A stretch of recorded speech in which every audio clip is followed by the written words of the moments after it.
Dernière ligne droite de ce 64 minutes, le monde en français. Dans un instant, on va retrouver l'essentiel du grand rendez-vous d'information de TV5 Monde. Mais d'abord, le rappel des grands titres de l'actualité de ce jeudi. Avec la contre-attaque de Kiev dans l'est de l'Ukraine, les blindés de l'armée ont franchi les barrages des séparatistes pro-russes. À Slaviansk, les affrontements auraient fait 5 morts. À Moscou, Vladimir Poutine dénonce un crime grave qui aura des conséquences. Et on vient de l'apprendre, un journaliste américain détenu depuis lundi par des séparatistes a été libéré. Il y a un an, tout juste, la tragédie du Rasa Platna au Bangladesh, anniversaire marqué par la colère des proches des 1138 tués et celle des ouvriers blessés lors de l'effondrement de l'immeuble.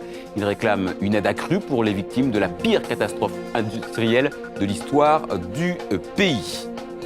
Et puis le pape de la F1 devant ses juges. Début aujourd'hui du procès de Bernie Ecclestone à Munich. Accusé de corruption, le milliardaire qui règne depuis 40 ans sur la Formule 1 clame son innocence.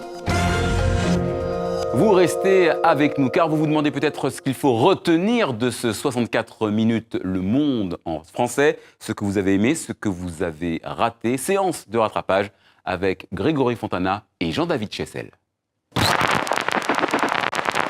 Moi, le seul regret que j'ai, c'est d'avoir fait subir ce que j'ai fait subir à mes proches. Après, ça ne veut pas dire que je retournerai en Syrie demain. Ces risques, on ne les avait pas sous-évalués. Je dirais même qu'on a plutôt eu de la chance. Puisqu'on est là, on est en bonne santé. Donc non, évidemment, on n'est pas content de ce qui nous est arrivé, mais personnellement, je me sens pas coupable.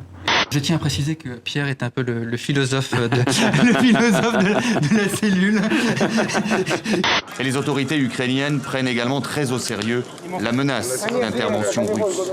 De l'autre côté de la frontière, en Russie, des hommes et du matériel seraient actuellement acheminés en renfort. Voilà pourquoi aussi il montre ses muscles en agitant les bataillons russes de l'autre côté de la frontière, espérant ainsi faire douter le gouvernement ukrainien et finalement le faire reculer, ce qui serait la seule attitude pour Moscou qui pourrait permettre une sortie de crise.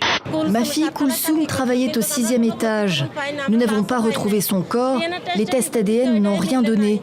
Nous l'avons cherché pendant des jours, sans nouvelles, et nous n'avons reçu aucune compensation. Il y a eu plusieurs étiquettes qui ont été retrouvées dans les décombres du Rana Plaza. Et Auchan estime ne pas être responsable de ce qui s'est passé, de la situation difficile et de sécurité dans laquelle les travailleurs travaillaient dans cet immeuble. Et estime que c'est seulement son fournisseur qui a fait appel à un sous-traitant. Le nouveau Premier ministre du Québec, il présente son cabinet, il propose un nouveau ton, le ton Couillard. Je vous présente le gouvernement de l'économie et du redressement. Selon Bloomberg, l'américain General Electric serait en négociation pour racheter Alstom, l'un des derniers fleurons industriels français. L'action Alstom a bondi ce matin à l'ouverture de la Bourse de Paris de plus de 13%. Elle n'a pas gagné, mais elle a gagné autre chose. Elle a tapé dans l'oreille et dans les yeux de Quincy Jones. Moi, ce que j'ai vraiment envie de faire, c'est d'être lancée du Liban à un niveau international, avec l'aide, bien sûr, de Quincy Jones.